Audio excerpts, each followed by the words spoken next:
It's time once again for the Week in Board Games. This is for February 3rd to February 9th. As always, you can follow me also on Instagram at Tubbs Plays Games and on YouTube at Tubbs Plays Games, just in case this platform vanishes. And you can also hit me up on Board Game Arena. I'm JRR Tubbs. If you would like to play some games, I'm always looking for people to play with. Like and comment. Did I say that? Am I one of those guys? Whatever. Comment. Tell me what you played this week. What you love, what you hate. What should I play that I'm not? All right, let's get into the games. Monday evening is often when my son and I play a couple games, sometimes with my wife as well, after dinner, because we try not to turn the TV on once we're done with dinner. I taught him how to play Trio, which was a game he was kind of resisting me on for a long time. Now he's a big fan. Guys, Trio is a lot of fun. I don't know if you played it or not, but you're just trying to make these three number matches. The twist is that you can only play your lowest or your highest card. And then there's cards in the middle as well. And you can only take from your opponents their highest or lowest card. Whoo! Trio's a good game. Plays in like 15 minutes, so it's good for just knocking something out, like while you're waiting for food to come at a restaurant. We moved on to a game of Castle Combo. This boy shellacked me. Twice now we've played this game, just me and him, and he has demolished me. He sees the patterns in ways that I just don't, and I got up my game. I think this one was like 72-40. I'm not positive. I just checked. 92-67. Pathetic. And look at that. 2-0. Terrible. My board gaming time is about to become very limited, so I've been trying to get it in wherever I can. So Wednesday night, I got together with a couple of my board game friends, and we played my first Vidal Lacerda game, which was The Gallerist. I felt intimidated by it at first. I feel intimidated by that name because in my board game group, you just hear people say, like, oh, it's a Lacerda, and that means something. I didn't know what it meant. This game is dope. I liked it a whole lot. I'm looking forward to getting another play of it in. It takes a long time. Apparently all of his games take a long time. But I really, really like this game. And I did better than I thought I was going to for first play. I dig it. The Gallerist. Sunday morning before our board game meetup, I was attempting to teach my son Baseball Highlights 2045.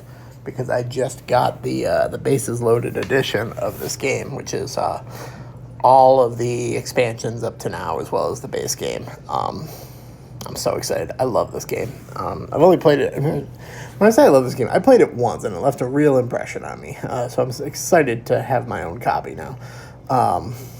Baseball Highlights is a deck builder where you're building and managing a team of baseball players, which are humans, robots, and cyborgs, because it takes place in 2045. And reacting to your opponent's plays as well. And trying to score the most runs in a series of games. So this game rules. I'm excited to get to play it more. But I was trying to teach my son in hopes that we would play it at our Sunday meetup, which he sometimes comes to. I'm not sure if he quite grasped it yet, though. At the aforementioned Sunday meetup, we started out with little cosmic cow collectors while we waited for people to trickle in. In this game, you're aliens who are flying from planet to planet and abducting cows. And what you're trying to actually do is guess your opponent's planet numbers. They are only allowed to abduct cows up to the number of the planet. They're from 8 to 16 or 17, somewhere in there. And so you're trying to kind of guess what number they have. And if you take their planet, there's points to score at the end of the game for capturing their planets. And then whoever has the most points wins. This game was fun. It was fun. It's I don't know what I'm trying to say. It was good. Nothing to say. Then I finally got to play Flip 7 live. I've played it a few times it's in alpha on BGA. But this is my first time getting to play it live. I have been searching everywhere for a copy. But when you're the world's greatest card game, It's hard to find.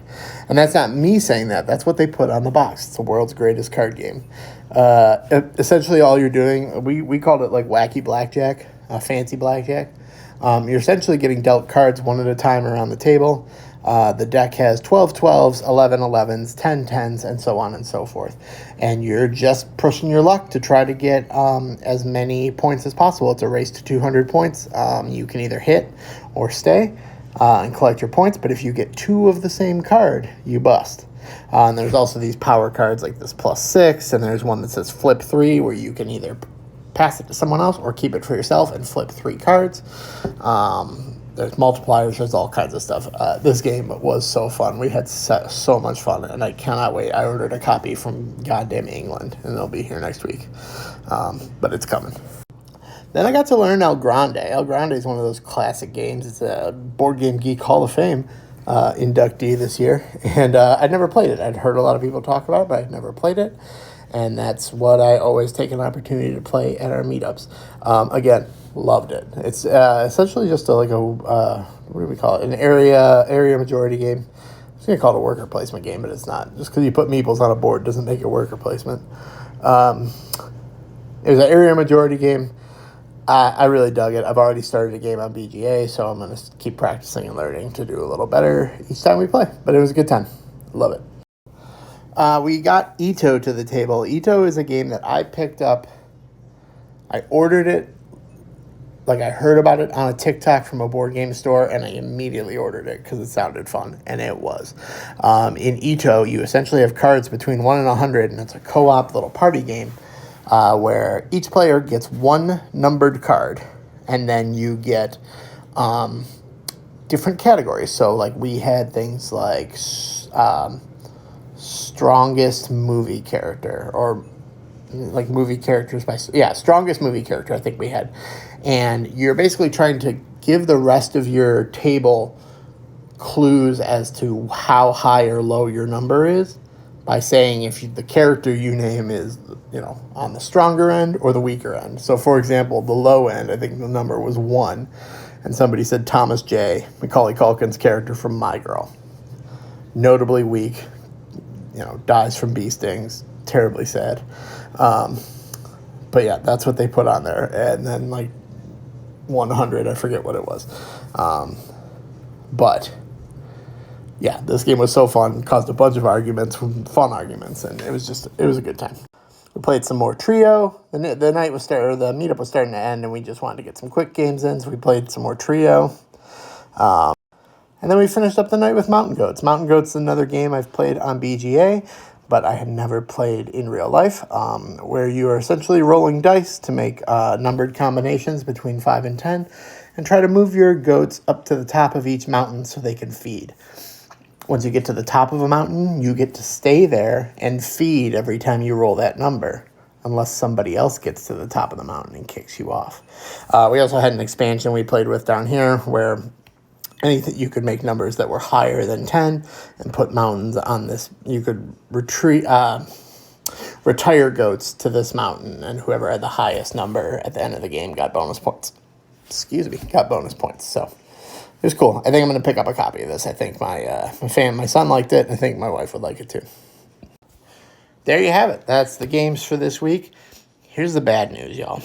It's not bad news. I'm excited, but I'm assistant directing a play, and we start Tech Week, or Hell Week as some people know it, on Sunday, which is when we start working on plugging in the light cues and getting ready to open the show 1 week from this Friday. So that's going to conflict with most of my board gaming time. I'm not going to get to play a whole lot of games. I'm going to try to work them in where I can, and I'll try to keep in touch with you guys about other stuff. Maybe I'll do a couple of reviews. I've never done a review. But my board gaming time is going to be limited, so who knows if you may see me come on here and go, I didn't play any games this week. Man, I got to do theater instead. The kid's never happy. Anyway, I'll see you guys soon.